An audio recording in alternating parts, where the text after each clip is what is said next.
qu'on va rester un peu dans l'art. D'accord. Avec notre invité, avec Laurent Selbois, qui est donc avec nous et qui nous a ramené quelques-unes de ses œuvres ici sur la Grand Place. Alors, Laurent, vous êtes à la fois peintre et sculpteur. Oui, exactement. Vous faites les deux, mais il y a une préférence, il y a quelque chose que vous faites en particulier? Ça dépend, en fait.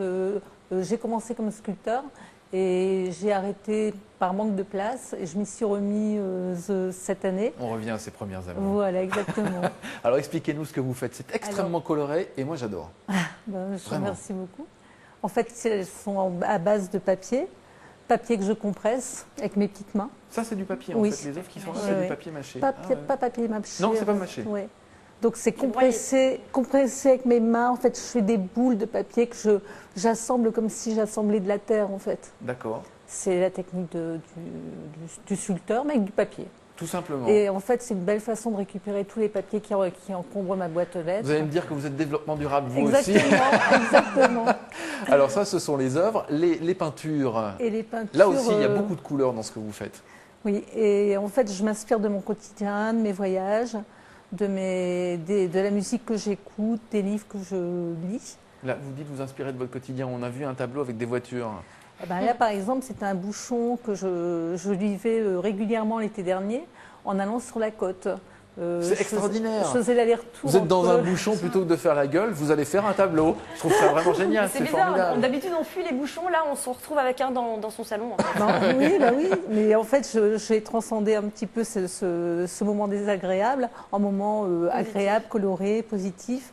Et c'est une façon de voir la vie, quoi. Alors, vous êtes donc une artiste qui est installée à Villeneuve-d'Ascq. Oui. Vous êtes originaire du Pas-de-Calais, mais vous êtes venue Exactement. vivre à Villeneuve-d'Ascq. Auparavant, vous travaillez à la Poste. Oui. Et puis, vous vous êtes dit, tiens, je vais me lancer dans ma passion. C'est une vraie passion que vous vivez. Comment vous la vivez, cette passion-là? Je la vis tous les jours. Je peins, je sculpte tous les jours. Je n'imagine pas de faire autrement. C'est génial. L'imagination, si vous avez vu, c'est mon coup de cœur, ça. Ça, c'est votre coup de cœur? C'est un Pourquoi? petit chat. C'est un petit chat qui est un petit peu particulier. Mais vous aimez? Non, mais regardez, vous aimez les chats? Voilà, il fait pipi comme un chien. Il fait pipi comme un chien. Voilà. Alors, vous êtes installé actuellement à Villeneuve-d'Ascq et vous proposez jusqu'au 31 mars à Mont-Saint-Barreul une exposition. On peut voir vos œuvres. Qu'est-ce que vous montrez dans cette exposition? Mes sculptures et mes peintures les plus récentes. Donc, vous en avez un échantillon ici. Et si vous venez, vous allez vous retrouver dans une atmosphère gaie, très colorée, très positive. Je vous conseille, quoi. C'est au Fort de Mons. C'est au Fort de Mons. C'est jusqu'au 31 mars et Oui. c'est donc l'occasion d'aller faire un petit tour là-bas pour découvrir les œuvres de Laurent Selbois. Sur quoi vous travaillez pour la suite?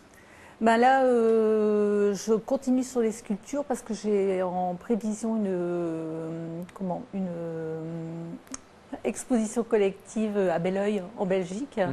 Donc, je continue un peu sur les sculptures. Bon, je vais vous donner le numéro de téléphone de Ce notre sera ami sympa. Bruno. On ne sait jamais, peut-être qu'il peut y avoir des choses pour les sacs avec les couleurs, des choses comme ça. Non, c'est très très bien. Merci beaucoup d'être venu sur la Grand Place. Merci et à merci vous. à vous.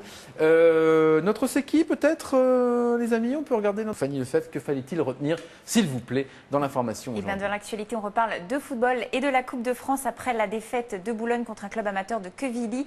L'honneur est sauf pour le Nord-Pas-de-Calais puisqu'il y aura bien un club nordiste en demi-finale. Ouf. Il s'agit de Lens qui a battu Saint-Étienne hier soir 3-1. Cela dit, je rebondis sur votre information de tout à l'heure et le club de Boulogne qui rembourse les billets et les frais de déplacement. Les frais de déplacement. C'est une cuisante défaite, donc il rembourse les frais de déplacement des supporters et des partenaires qui sont allés soutenir les nordistes en Normandie. C'est un fait rarissime pour un club et totalement rare parce qu'en général, on garde Ils l'argent. étaient 250 Tant environ. pis pour vous. 250, donc je ne sais pas combien. Ils n'étaient pas beaucoup à s'être déplacés, en fait. Non. Vous Ça imaginez fait le quand même club pas qui mal, rembourse les frais de déplacement, c'est extraordinaire. Nous saluons nos amis de Boulogne. Merci beaucoup Fanny Lefebvre. Peut-être un petit coup d'œil sur la météo, s'il vous plaît.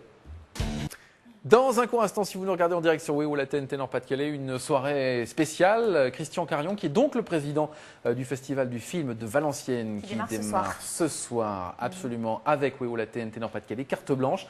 Il y a donc différentes choses qui vous sont proposées. Vous restez avec nous et nous, on revient bien sûr demain, 18h30, en direct sur notre antenne. Bye bye, merci à tous. Salut.